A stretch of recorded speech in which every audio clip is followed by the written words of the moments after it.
I guess I can say the two-party system is alive and well, and I still think we need a valid third party. A third party that works for we, the people. I don't see anyone saying they wanted to overturn Citizens United and all the super PACs that went with it. I'm not hearing talk about those amendments, and we should be. There should be a way for more people to get into politics without the major political parties. If we were smart, we would support ground level and up candidates for Congress on the local, state, and federal level. Good people, people with expertise in the Army, in the sciences, so they can be on committees and actually steer the course of ship a little faster. The first 100 days, that was generated by FDR because in 100 days, he wrote 92 bills. 92 bills to help our country get out of the Great Depression. Well, we neither have depression, thank God, recession, but we do have inflation. And the inflation is not caused by anything other than corporate greed. Sure, antitrust is going after the big guys, the low-hanging fruit, Google and Apple. But every single industry in this country is a monopoly. Healthcare, they own hundreds of small insurance companies. Supermarkets, they own 76 different brands.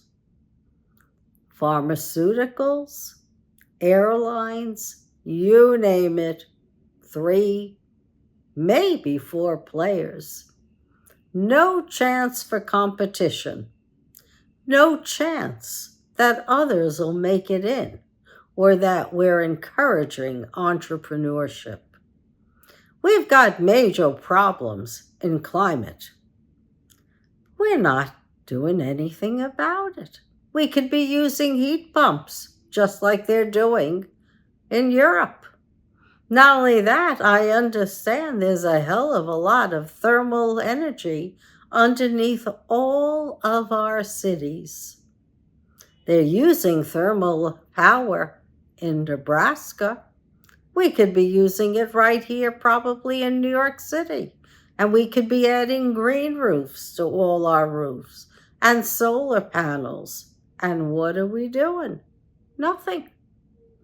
We look and we watch. We watch Vermont have 2-3 feet of water in their crops so that they can't grow. And this may be the second season that they're flooded out. We watch Texas struggle with their electric grid. When the grid goes down, the folks who suffer from carbon monoxide poisoning goes up. You would think that Abbott would be interested in his people, and he would be putting out credits for carbon monoxide poisoning detection. But he's not doing that.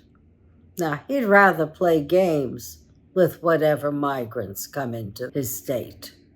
But help his people? That's beyond Abbott. He doesn't look to do something that's good for the people. And so I understand, just like folks are moving out of other states, they're moving out of Texas too. They can't take it when they're being abused. And I don't blame them. Nobody wants to live under an autocracy. An autocracy where government says this is what you're going to do and when you're going to do it.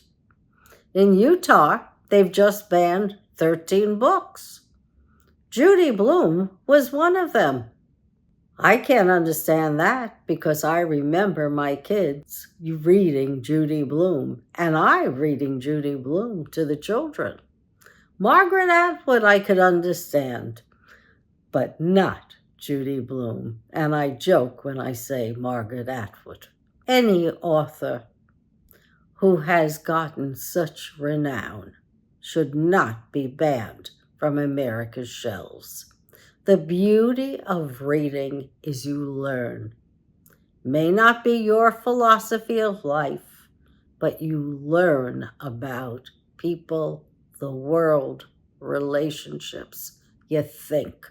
And to teach analytical thinking at a young age so that they know how to look for the truth, how to reference what they see, how to look at different links to articles so that they don't take misinformation as facts. I want an educated populace. An educated populace will vote for the kind of people who will support them and their needs. There's no reason for us to have inflation, and there's no reason for us to have recession. We've got a lot of work to do in the country. Infrastructure alone should take up many jobs, not just menial jobs, but planning. There's so much planning to be done. We need trains. We need critical infrastructure to be secure from CrowdStrike or hackers. We need IT. We need so many jobs to be filled. If you've asked for information lately from any corporation and you've gotten into a chatbot loop, you're ready to tear your hair out because it's so horrific. What could take a minute or two on the phone now takes an hour, and you may never get your problem resolved. And I gotta tell you, when Joe Biden is thinking about different amendments, I can't reinforce enough. Let's get rid of Citizens United. We need voting laws.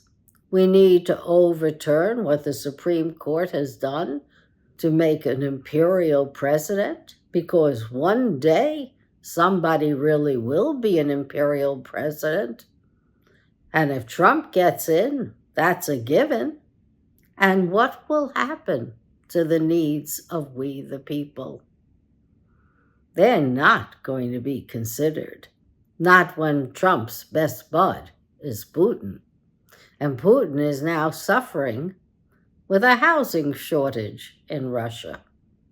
So when things get bad in Russia, Putin has to worry. And things are getting bad.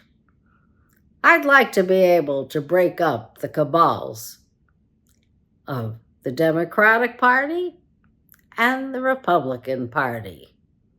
I think we can meet somewhere in the middle, or at the very least, be more left and giving people food when they're pregnant and prenatal and when they've delivered. We could give food to all poor kids. I think that's a good thing. And universal health care. And let's do preventive medicine. That's a populist. A populist gives back to the people and assures the people that they are valued and that they can work and that they're able to be part of government. Not just the two parties. Because what I'm seeing now in the polls is I'm seeing Kamala Harris versus Trump, and in the background, is RFK. And RFK's only claim to fame is he's an anti-vaxxer when we know vaccines work. We don't need someone as a third party like RFK. No, we need a populist, a true populist, of the people, for the people, by the people.